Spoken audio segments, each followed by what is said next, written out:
wabarakatuh. Perkenalkan, nama saya Daniel Putri dengan NPMC 1C020078. Di sini saya akan melanjutkan materi mengenai non-current liabilities, di mana kemarin saya menjelaskan mengenai obligasi. Di sini saya akan melanjutkan bagaimana jika obligasi tersebut diterbitkan di antara tanggal pembayaran. Yang pertama itu apabila bond investor akan membayar kepada seller atau perusahaan yang menerbitkan, maka adanya interest accrued atau bunga terhutang. Nah, bunga terhutang ini artinya sudah menjadi beban tetapi belum dibayarkan, yang dihitung dari tanggal pembayaran bunga terakhir sampai dengan tanggal penerbitan obligasi. Nah, contohnya itu ketika kita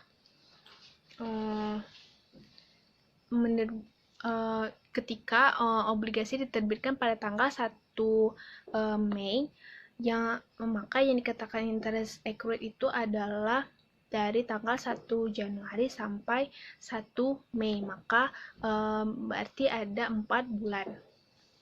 Nah, kemudian pada pembayaran bunga semester atau pada pembayaran bunga semi-annually, yaitu maka perusahaan kita sebagai penerbit akan membayar bunga untuk 6 bulan, atau dari sudut pandang bond investor itu akan menerima bunga dari perusahaan kita itu full 6 bulan. Saja saya akan menjelaskan mengenai materi selanjutnya tentang non-current liabilities, yaitu long term notes payable.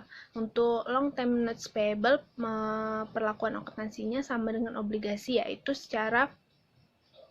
cara menentukan berapa nilai dari notes payable yang diterbitkan itu menggunakan present value.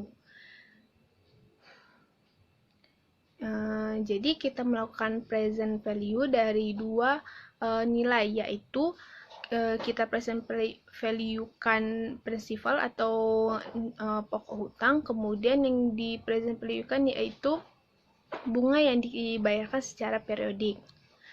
Nah, kemudian perusahaan juga akan melakukan amortisasi premium ataupun diskon selama umur dari notes payable itu.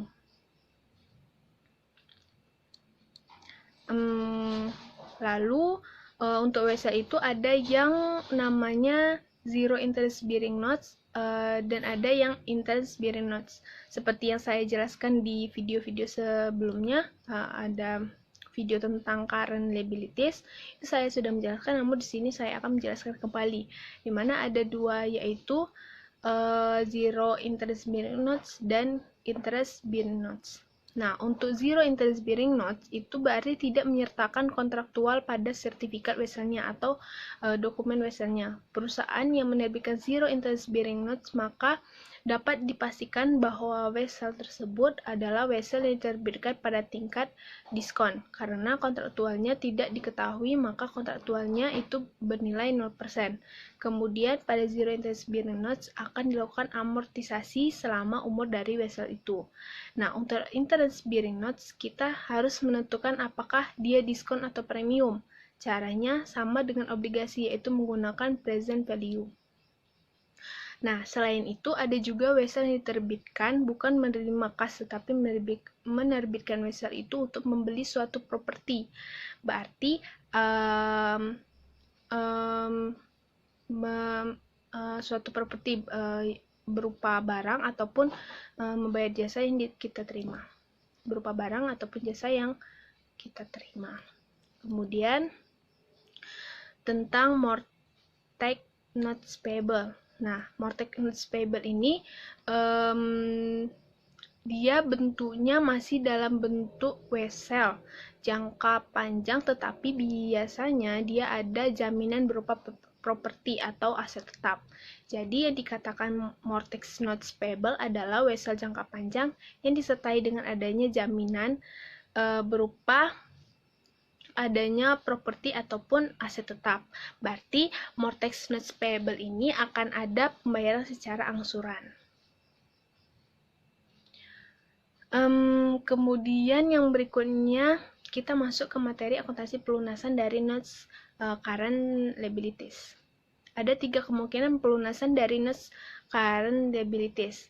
Yang pertama yaitu obligasi atau notes payable itu dilunasi tepat pada tanggal jatuh tempo. Nah, ketika obligasi jatuh tempo dan perusahaan melunasi obligasi tersebut, maka perusahaan akan melunasi sebesar nilai nominalnya. Nah, yang kedua itu obligasi atau WSR itu dilunasi lebih cepat daripada tanggal jatuh tempo. Berarti dia tidak akan melunasi sebesar nilai nominalnya. Ketika obligasi dilunasi lebih cepat daripada tanggal jatuh tempo, maka perusahaan akan melunasi obligasi tersebut sebesar berapa cash yang dia bayarkan. Misalnya, dia harus membayarkan atau mengeluarkan kas sebesar $1.500. Kemudian bandingkan dengan nilai tercatat dari obligasi tersebut pada tanggal pelunasan. Ternyata nilai tercatat itu sebesar $1.200. Dalam pelunasan ini dapat dikatakan perusahaan melunasi obligasi ini akan mengakui adanya kerugian karena pembayaran lebih tinggi dibandingkan nilai tercatatnya dari obligasi. Jadi, cara untuk menentukan keuntungan atau kerugian dari perusahaan obligasi yang dipercepat yaitu dengan cara membandingkan kas yang dibayarkan untuk melunasi obligasi tersebut dengan nilai yang tercatat dari obligasi tersebut pada tanggal pelunasan. Jika lebih besar yang dibayarkan dibandingkan dengan nilai yang tercatat, maka kita mengakui adanya loss. Tetapi jika sebaliknya kita melunasi lebih rendah dibandingkan nilai tersebut, maksud saya dari nilai tercatat dari obligasi, maka kita mengakui adanya gain atau keuntungan. Nah, yang ketiga, dilunasi dengan menyerahkan aset atau sekuritas lain.